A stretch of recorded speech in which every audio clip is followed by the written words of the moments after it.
On va cartonner, ah non on va mourir, on est millionnaire, ah non on n'a plus de thunes. Donc il faut être bien accroché.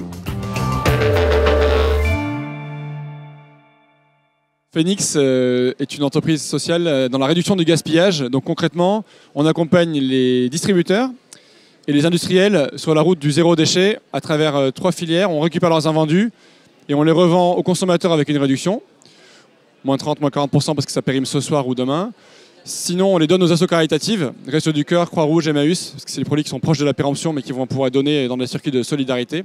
Et troisième temps, après les consos et les assos, on le donne à des animaux, les fermes, parcs animaliers, centres équestres. Tout ça pour éviter la mise en décharge, la destruction, l'incinération. Donc on est dans l'économie circulaire, où les invendus et les déchets sont une ressource en tant que telle. Le plus grand risque, c'était le modèle économique. Parce qu'au départ, on avait un modèle qui était un modèle de marketplace classique, de SaaS, quoi, un modèle de software de service, on vendait une licence. Et puis un jour, avec mon associé Baptiste, on s'est dit, en fait, le modèle marche, mais il n'y a pas assez de traction.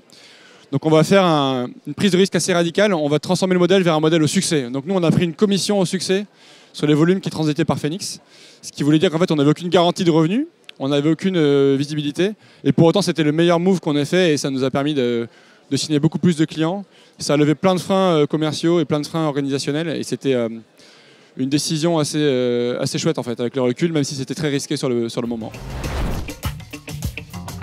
Ça arrive, hein, les problèmes d'équipe, les problèmes d'association, les problèmes de produits, de marché. Donc il faut démystifier ça. Ça fait partie du parcours entrepreneurial en fait. C'est ce qu'on appelle avec Baptiste les montagnes russes.